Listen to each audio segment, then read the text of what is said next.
I have a little Mikey guy here, and we are live on YouTube, and well, live-ish. We're like at a 20-second delay, so bear with us here as we answer your questions and play this game together. It's going to be a lot of fun. I'm really excited. I hope you guys are excited. And here we go. So, hopefully people are here. It's going to be a good time. We are going to have a lot of fun. We're going to play some games. We're going to play a game. And if you guys didn't see, we are rolling out a new schedule for this time in isolation for Primetime, because we're thinking, why do we want to condense everything into one night when you guys, you have a little free time right now? So this will be going up on YouTube, and maybe you're not watching it live right now, but you can watch this later on and get ready for small groups that are going to be on Wednesday nights. Wednesday night at 6:30 with Zoom, and it's going to be great. This upcoming Tuesday, before that though, we have Worship Night with Jung. Jung is a streaming guru, and he has a worship service all planned out for us. So even though we're not physically with each other, we can still worship together. I'm really excited about that. Jung is really excited about it. He's already put a lot of work into it. Any of the high school students that were on the retreat know that Jung crushes it. So yeah, and Friday we're going to have some Zoom Hangouts. Times will be announced for that, but we're going to be doing a lot of different things. Oh, if you guys have Xbox, drop your gamer tag in the comments, and I'll play a game with you, maybe, depending on what you have. But that'll be fun. I have an Xbox, it's right there, and Nintendo 64, but not during social distancing, no. But yeah, I think that's all I have for announcements. And, oh, the quarantine games. So, because we're all in isolation right now, and we don't know how long this is going to last, we're going to have a little contest. Throughout this entire time that we are in isolation, we are going to be hosting the quarantine games. And when you win an event at the quarantine games, you get some points.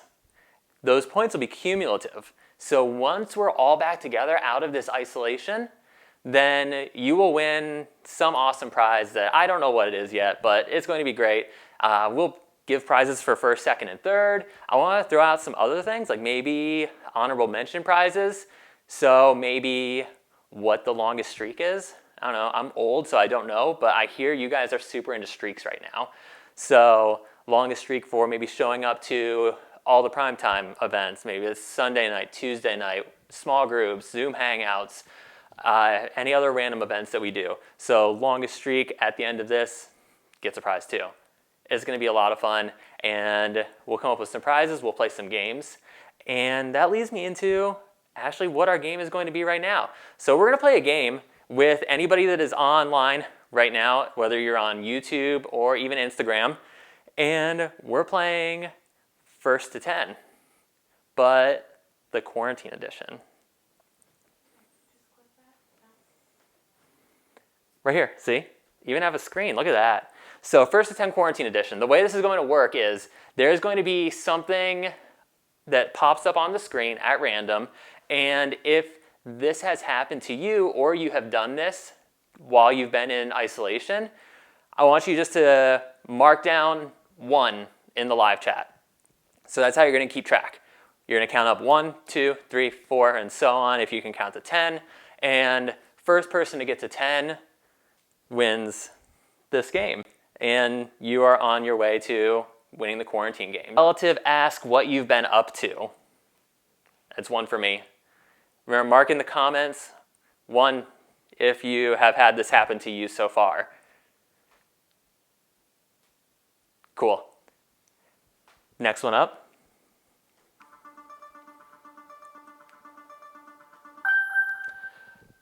Talk to someone who is completely shut in. So this maybe is somebody that is, like, yes, they are not allowed to leave their house. They're not allowed to leave where they are. It could be an elderly person, could be somebody that they thought was exposed. Oh, I did that, yeah. All right, next up.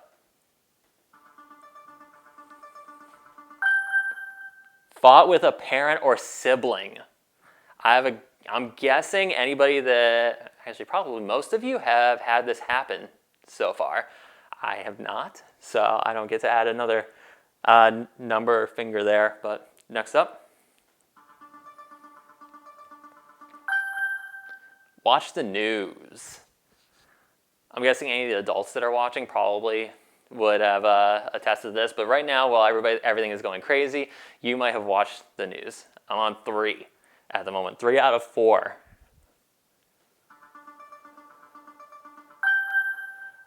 Had trouble getting into this online meeting or game. That is definitely the other type of meeting. Maybe it's a Zoom call or something like that.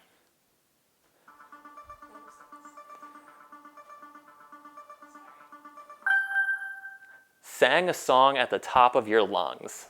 I have not done that one. For those of you that don't know, I am incredibly tone deaf, so if that happens, it's bad. Maybe at some point during isolation, I'll sing to you guys.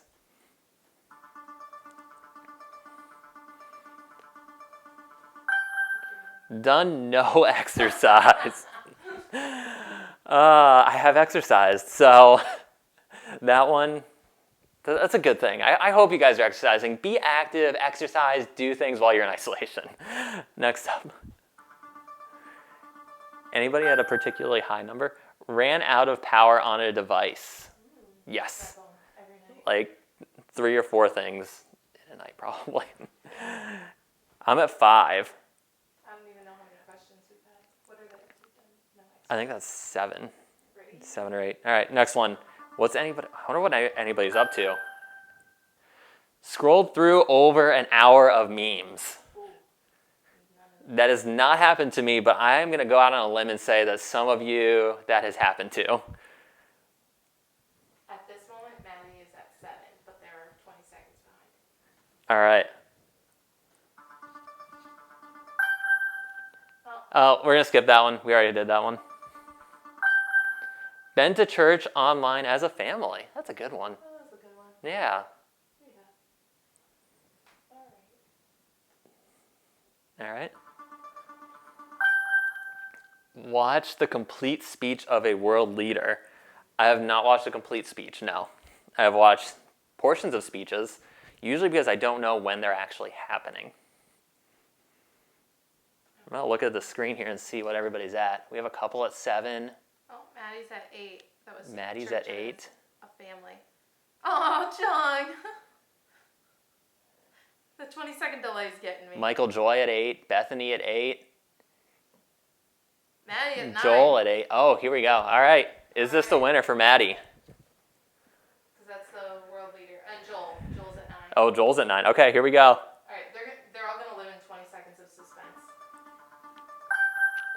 Posted a video online. I've done so many of those right now. All right. Let's see who it is, because it's definitely... It's not me. Joel or Maddie will have gotten to 10. I'm going to look at this and see if any... Ava, how are you at 4/5?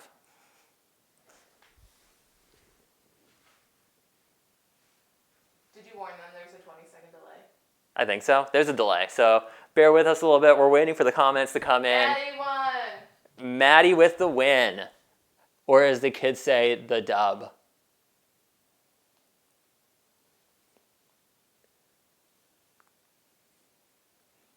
But Bethany with 10 as well. Tyler Choi with 0. Well done, Tyler. Proud of you. You're doing big things. Maddie says, does Snapchat story count? I think so. Yeah, I think so. I think that counts. You might have to reiterate. All right. So, winners. Maddie and Bethany. Unless anybody else got 10, they are our current leaders when it comes to the quarantine games. So, like I said, make sure you guys keep showing up to these things, keep coming and tuning in and being a part of what's going on here, because that's how you're going to go about winning these games. And like I said, I don't know what the prize is, but I'm going to try and make it something good, depending on what we have available. It's going to be a lot of fun. Yeah. So with that being said, I don't want to keep you guys here too long, But we're going to get into the Word a little bit, and we're going to be getting into our next series called Happy Easter. And I don't know about you guys, but I am personally a pretty big fan of Easter. It's one of those times of year, kind of like when you're in isolation, where you eat absurd amounts of candy and food, kind of like, where's my little Reese's egg? These little guys right here are deadly. Because I don't know about you, but they taste way better than a normal Reese's. I don't know what it is. It's probably just more sugar, but they are so much better. People wear pastel colors. This is kind of an Easter shirt. That's why I chose this, talking about Easter. And people deal with scary rabbits.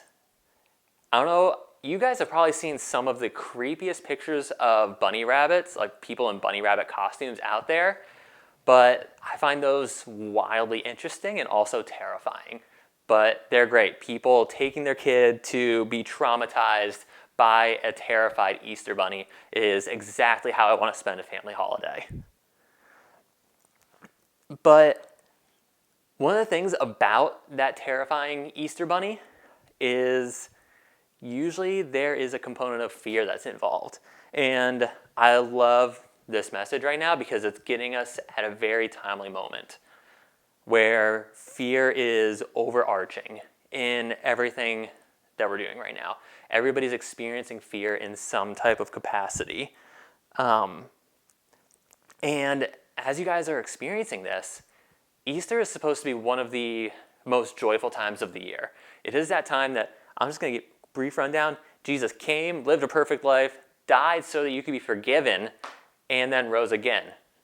That's Easter. And it's supposed to be a joyful time where we can look at the victory that Jesus has. But when we're focusing on these various fears, the fear of the coronavirus, the fear of losing maybe a loved one, or the fear of just being disconnected from people, we let that fear kind of rule over us. Now, I'm going to step back real quick because there are all kinds of other fears that maybe aren't as massive as this. There are other fears that maybe to other people, they seem like weird. Maybe it is the fear of spiders. For me, I'm not a personal huge fan of snakes. It could be because rattlesnakes were around where I grew up, and I just think they're all going to bite me and kill me, but there are those fears, like being in the dark, that there's something that you have, but you might not want to let other people know that's going on in you. Those are your younger fears.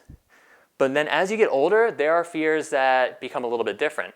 Some of my high school students, maybe it is failing a class. Maybe it's being rejected by your friends. Maybe it is not making a team. Maybe it's not getting into college. Maybe it's not getting into the college that you want to get into. Fear is one of those crazy determining factors that gives us different directions throughout our entire lives. And that's why I think this message is so timely right now, where I'm not going to say, don't be afraid, because I don't think that's realistic right now. But we want to understand the relationship that Jesus has to fear, because it's awesome. And we're going to dive into that here in a minute. One of the things that every time can go back to fear is death. Yeah, that's pretty dark, especially right now during this time. Most of what a component of fear is can lead back to death. We think of what we're afraid of because we think of what the result can be. So when we think of fear in that way, we have to understand that fear is the losing of something that we can never get back. Fear of death comes back to losing something that you can never get back in your life, in relationships, in different things.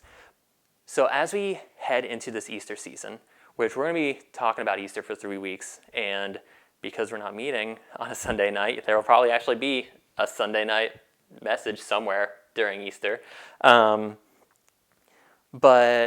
I want to talk to you guys about how Easter just isn't about the creepy bunnies or the chocolate or really even time with your family. But Easter is about the fact that Jesus came, died on the cross, and rose again to save you. And one of the ways we're going to look at that today is through Paul.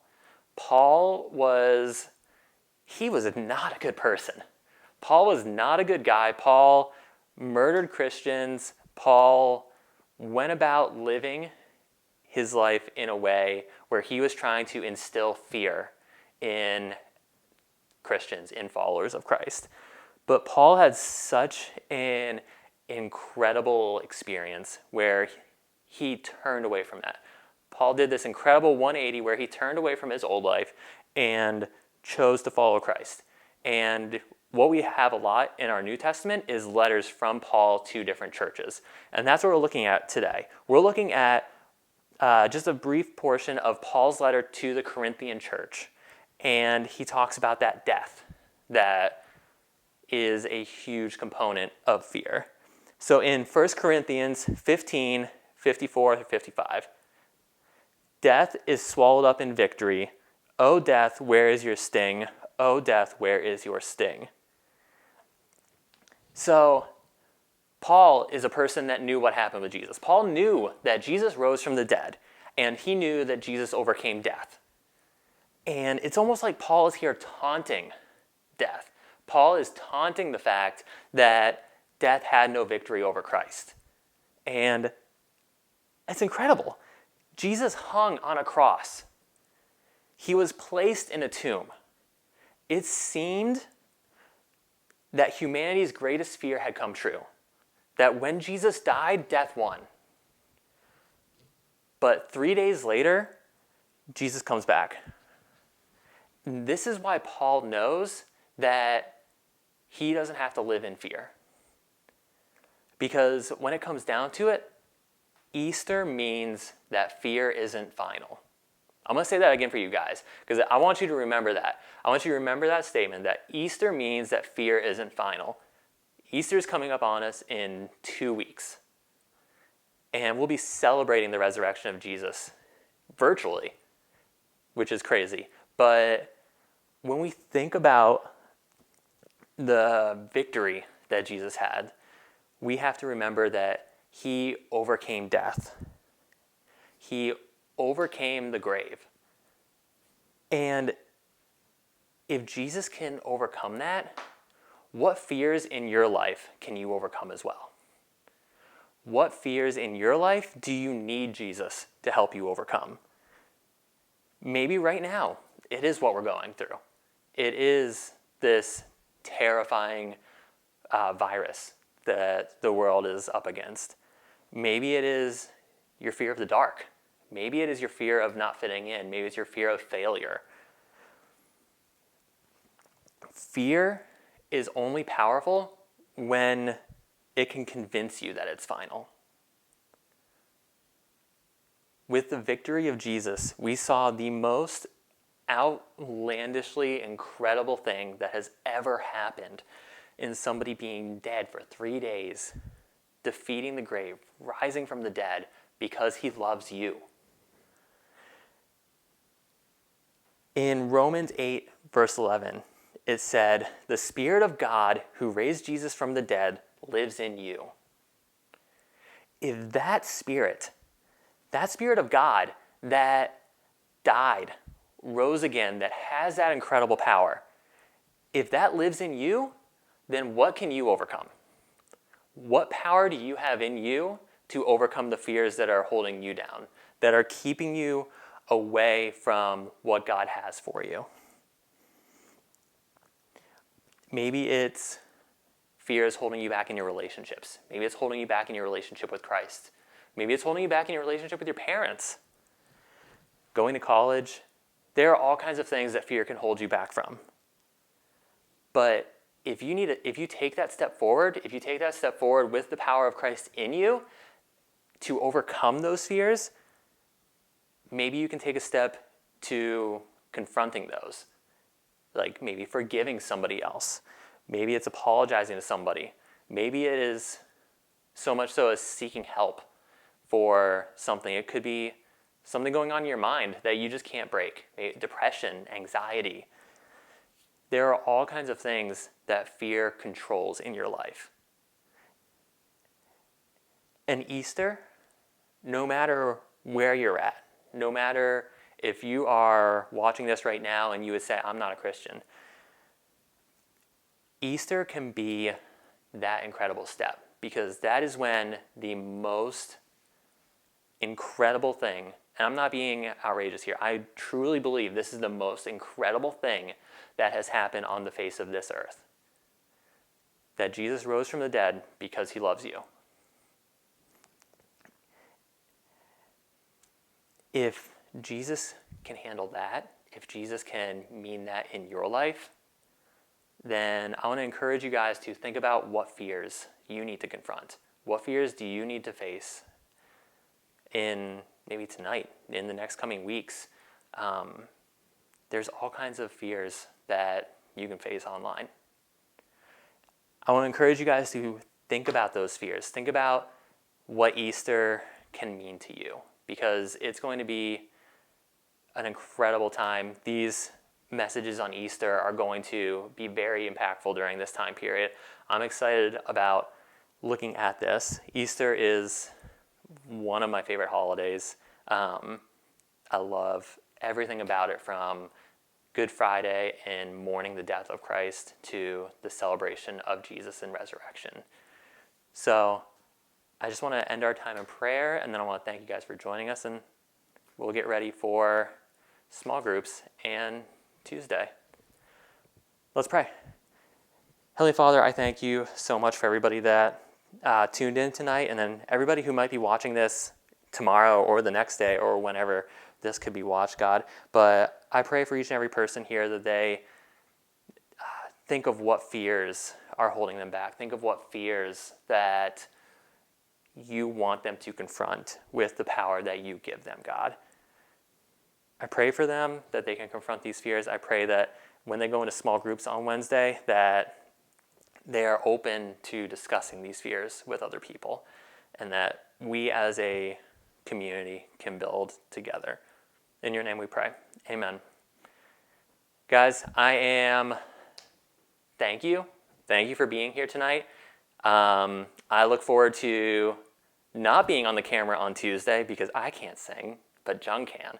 So make sure you guys tune in to our YouTube on Tuesday, because Jung is going to be live as the stream master guru and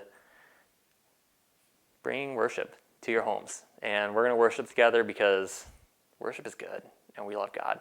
And then I'll see you guys all on Wednesday for small groups. If you do not have the link to the Zoom, send us a message, drop a comment in there that you don't have it, and we'll make sure to get that link to you, because we want to connect with you guys. We want to see you and talk with you and do more of this. So I think that's all we have. Have a good night, everybody.